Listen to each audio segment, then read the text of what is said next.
یہاں اتنے خاکے بن گئے اور تم کہتے ہو تہذیبوں کے ٹکراؤ. حضور تو آئے ہی تہذیبوں کے ٹکراؤ کے لیے ہیں. تہذیبیں نہیں، حضور آ گئے. ہم ان تہذیبوں پر تھوکتے بھی نہیں ہیں جن کو تم تہذیب کہتے ہو. جن کو اپنی ماں اور بہن کا پتہ نہیں ہے وہ کون سی تہذیب ہے؟ ہاں جی. جن کو خنزیر اور بکری کے فرق کا پتہ نہیں ہے وہ کون سی تہذیب ہے؟ بزدلو، جو دین کی ترجمانی نہیں ہوتی تو پھر ایسے لوگوں کو میدان میں لاؤ جو دین کی ترجمانی کر سکے. دین کے لبادے بھی اوڑے ہوئے اور جناب بڑے بڑے جبے اور دستاریں بھی تم نے پہنی ہوئی ہیں اور حضور کی عزت پر بات نہیں کر سکتے تم. اور تمہاری یہ عزتیں کس کے لیے ہیں؟ سنو، یہ سارے بہت سارے لوگوں کے مرید ہوتے ہیں اور میرے بارے میں پھر کہتے ہیں آپ نے ہمارے پیر کے بارے میں. میں تو پیر فقیر کے بارے میں بات کرتا ہی نہیں ہوں. داتا صاحب کتنے بڑے پیر ہیں. داتا صاحب نے پتہ کیا لکھا؟ ولی کی ساری زندگی نبی کے ایک سانس کے برابر نہیں ہے.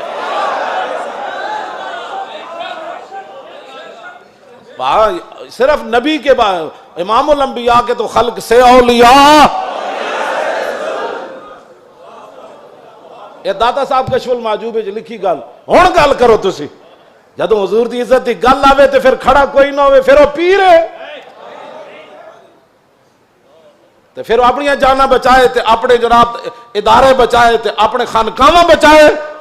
رسول اللہ کی تو سانس کی بھی کروڑوں حصے کرو نا پھر بھی اس کی ساری زندگی اس کے برابر نہیں ہو سکتی. کروڑویں حصے کے بھی. یہ تو داتا صاحب نے صرف انبیاء کی بات لکھی ہے. رہ گئی حضور کی بات تو خلق سے اولیاء اور فاق النبیین فی خلق وفی خلق ولم یدانو فی علم ولا کرم وکلہم من رسول اللہ ملتمس غرفا من البحر اور رشفا من الدیم وواقفون لدے عند حد من نقطۃ العلم او من شکلۃ الحکم. ایدہ تو میں ترجمہ نہیں کر سکتا انبیاء دی عظمت دی وجہ. امام بوصیری گل کتھے جا کے کی تھی کہ حضور دی شان کتھے جا کے ہے. فرمایا سارے انبیاء اور رسل حضور سے یہ عرض کرتے رہے کہ حضور اپنے کرم کا ایک چھینٹا ہمیں بھی عطا فرما. وَكُلُّهُم مِّن رَّسُولِ اللَّهِ مُلْتَمِسٌ غَرْفًا مِّنَ الْبَحْرِ اور رَشْفًا مِّنَ الدِّيَمِ. یا اپنے سمندر سے ہمیں ایک چلو عطا فرما دو. اے لفظ اے شیر ہوندا نا دائیں بائیں تے حضور نے تو سنیا سی بوسیری نو چادر دیتی جے دے وچ کوئی گل ہوندی تے حضور نے فرمانا سی بوسیری اے شیر کٹ دے. تمہیں مقام رسول کا پتہ ہی نہیں ہے. باتیں لوگوں کو اگر مگر کی کرتے ہو. اگر مگر سے ناموس رسالت پر پیرا تھوڑا ہونا ہے.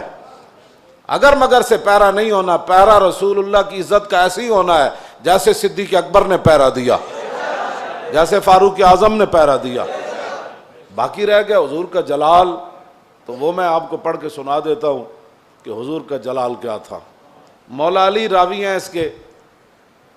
اب مولا علی کیا کہتے ہیں، غزوہ خندق کے موقع پر جب رسول اللہ پہرا دے رہے تھے ہمارے ساتھ کھڑے ہو کر، 25,000 کا لشکر خندق کے کنارے کھڑا ہے اور وہ یہ چاہتے ہیں کہ عمر بن عبد ود کی طرح ہم اپنے گھوڑے دوڑا کر خندق کو عبور کریں اور مدینہ پاک پر حملہ آور ہو جائیں، حضور پر حملہ آور.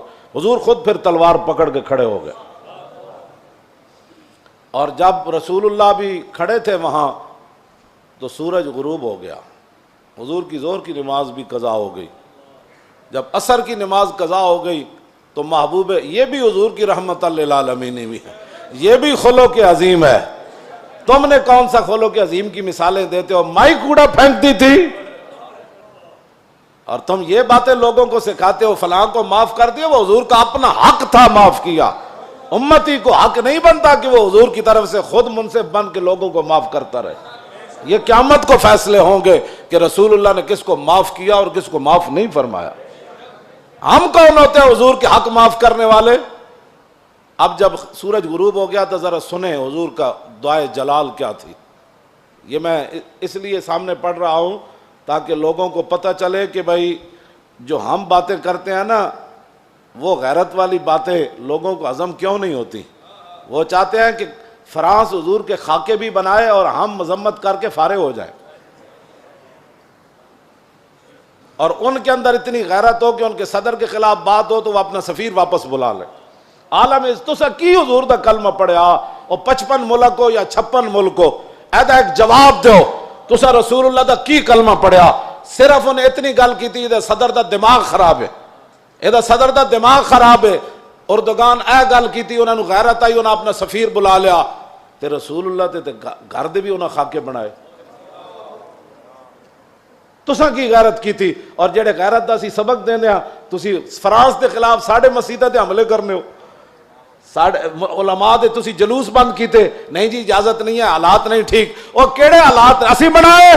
تساں بنائے حالات خراب، تساں یہود و نصارہ دی ایجنٹی کیتی، تساں چوڑی بار بھیجی، اور تساں چوڑی بار بھیجی، اور پھر تم نے اس پر فخر بھی کیا، تم نے اس پر فخر بھی کیا۔ ہمیں حضور کی غلامی پر بھی فخر ہے، اور ممتاز قادری کے عمل پر بھی فخر ہے، غازی ظہیر کے عمل پر بھی فخر ہے، اور غازی عبداللہ کے عمل پر بھی فخر ہے کہ اس نے گستاخ کو پکڑ کر ایسے گردن کاٹ دی، اس پر بھی ہمیں فخر ہے۔ اور فرانس کے اندر جو کچھ مسلمان اپنی بساط کے مطابق گستاخان کے خلاف کر رہے ہیں، ہمیں اس پر بھی فخر ہے، ہمیں اس پر بھی فخر ہے، ہمیں اس پر فخر ہے، ہم ان کے ساتھ ہیں۔ تم گستاخ کو چھوڑ کر کہتے ایک چھوٹے سے گروہ تھا اور ہم نے اس کو اندر کر دیا اور چوڑی کو چھوڑ دیا، تم نے اس پر فخر ہے، اور اس فخر پر قائم رہنا، دنیا میں بھی قائم رہنا ہے تم نے، اور قبر میں بھی قائم رہنا ہے، کل حشر میں بھی تم نے اس پر قائم رہنا ہے۔ اور ہم دنیا میں بھی قائم کھڑے ہیں کہ ممتاز قادری کے ساتھ کھڑے ہیں، ہم تمام غازیان اسلام کے ساتھ کھڑے ہیں، ہاں جی، تمام محافظان ناموس رسالت کے ساتھ کھڑے ہیں، ہمیں اس پر فخر ہے، اور ہم کل قبر کے اندر بھی ہمیں اس پر فخر ہے، اور کل قیامت والے دن تو پھر بات ہی رسول اللہ کی ہے۔ حضور کا جلال دیکھیں، حضور کا جلال دیکھیں، حضور نے کیا فرمایا؟ جب سورج غروب ہو گیا تو ان علی، مولا علی کہتے ہیں ان رسول اللہ صلی اللہ علیہ وسلم قال یوم الخندق ملا اللہ بیوتہم وقبورہم نارا کما شغلونی عن الصلاۃ الوسطی حتی غابت الشمس۔ مولا علی فرماتے ہیں جب سورج بالکل قریب جا پہنچا اور غروب ہونے کے جب قریب ہوا تو حضور نے اس وقت کیا فرمایا؟ یا اللہ، انہوں نے ہمیں عصر کی نماز نہیں پڑھنے دی، اب ان کا کیا علاج ہے؟ یا اللہ ان کے گھر بھی، ان کی قبریں بھی آگ سے بھر دے۔ یہ بھی تو بتاؤ نا خلق عظیم، یہ بھی لوگوں کو بتاؤ۔ کہتے حضور نے یہ جملہ فرمایا، ادھر سورج غروب ہو گئے، تو یہ بھی بتاؤ کہ رسول اللہ نے کیا بات فرمائی پھر اس موقع پر۔ یہ تم نے حدیثیں سنائی ہوتی نا تو کسی کافر کی جرت نہیں تھی کہ وہ حضور کے بارے میں بات کرتا۔